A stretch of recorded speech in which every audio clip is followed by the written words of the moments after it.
I was working at a big company, lots of machines, programming, setting up, and on the side and at night and on the weekends, I was actually contract programming for a lot of companies.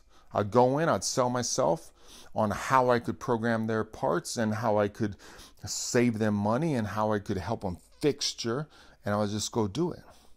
All of a sudden, I meet this gentleman who has 2 machines in his garage and he doesn't have enough work for them.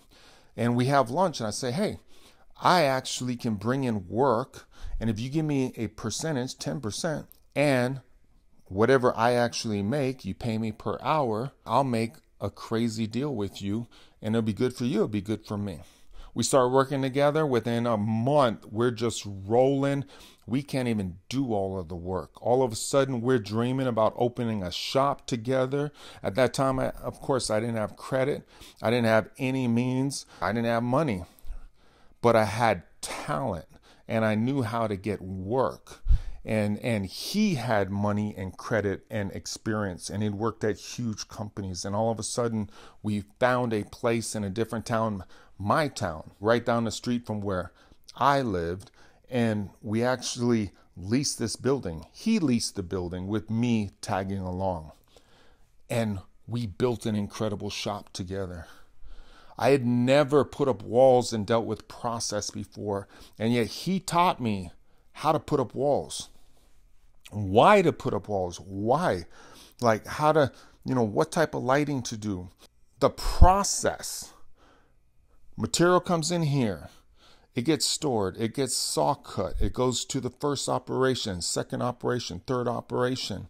It goes through inspection. It comes over here. It goes outside processing, comes back. It ships out. Like the movement and the process, I started understanding, and we designed the shop so it would go in one door, come out one door, a different door, and it would be fluent and perfect. Put the 2 machines in there. Again, ran electrical, ran everything, getting customers, doing all of it. And we started rolling. Part after part, job after job. I'm getting paid by the hour. Then all of a sudden, I'm getting 10% on the side of anything I bring in. Most money I've ever made in my life. Everything's great. I live a block away. He actually moved and bought a house right behind my house, and the shop's literally half a mile away, and we're rolling. One day Applied Materials comes and they say, hey, there's this company that has 1 million square feet of machines, and all these horizontals are making this part, and there's boxes and pallets of scrap parts. And will you quote this job? And I'm like, yes, I'll quote that job. And I look at the job, not too difficult, probably 16 inches long, maybe 17, 4 inches wide.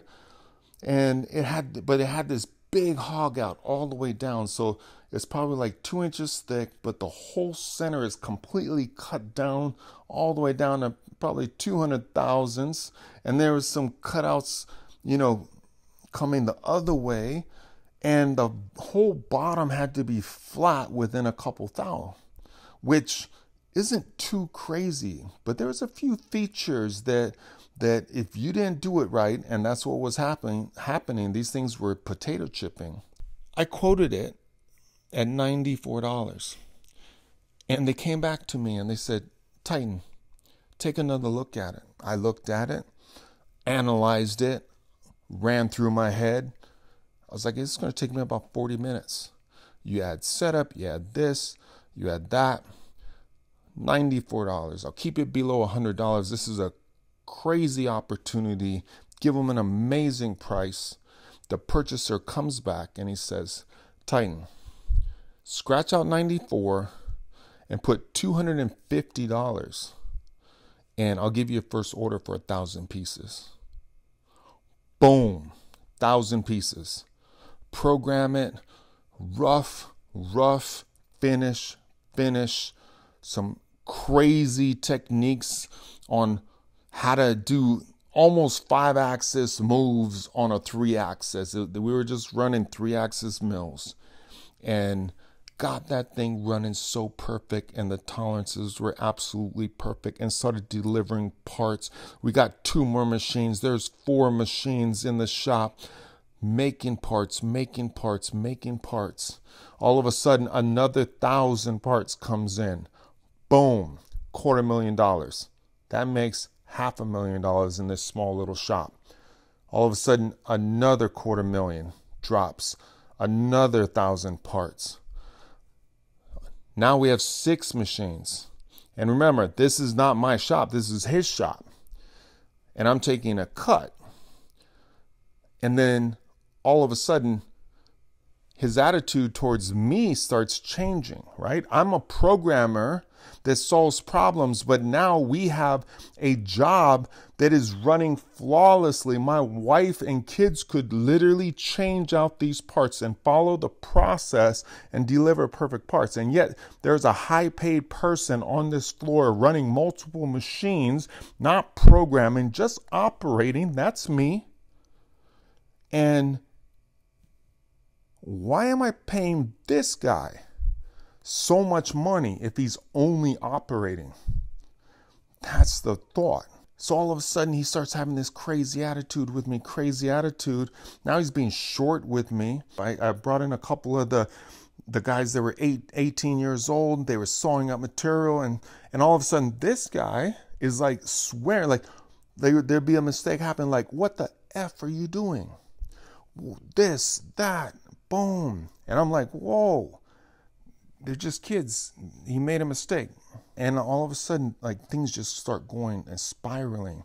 And then as he's paying off his machines, all these machines, he's paying them off with this money that's coming in. All of a sudden, he stops paying me on time, and then stops paying me. And I'm going through this crazy season right here. We're running parts. We got the greatest opportunities coming, and all of a sudden I'm in this small shop with somebody. He is like being a certain way to me, and now I'm just quiet in the shop. I was trying to like bring stuff into my head that was just like positive, and all of a sudden this is before Gina, my ex-wife, all of a sudden she is like pointing her finger and swearing at me and letting me know, you are not being a man right now. You are not paying our bills. You're not supporting. And she was a stay-at-home mom, and all of a sudden I'm not making the money I was. And she's telling me, you're a piece of this for not paying these bills and not doing this and not doing that. And all of a sudden the whole thing just starts spiraling. My life, that part of my life, is spiraling out of control. I go to work, and then he's like swearing at me, and I'm like, you know where I come from. A lot of you guys know where I come from. I come from a horror place. Like I'm not used to people talking to me like that. And I'm starting to take offense to it. I just quickly told him like it is, like raw. Packed up my box, put it in my truck, left the shop with nothing. And every day since then, I've gone to company after company, and I built companies. One day, that person, when I walked out, that whole company, it went under. And later on, after 08, 09, I tell the story that Malibu Boats saved my company. And they sent their programmer, their head programmer, up with all the material, with the programs, with everything. And it was that very gentleman that walked into my shop. And he looked at me and said, Titan, there's only 2 things that I regret in my entire life. One is losing my house. I lost my house, my family's house. 2, it's what I did to you. Will you forgive me? I forgave him, and we've been friends ever since. Crazy story, crazy story. Love you guys, love this trade. I'm out. Boom.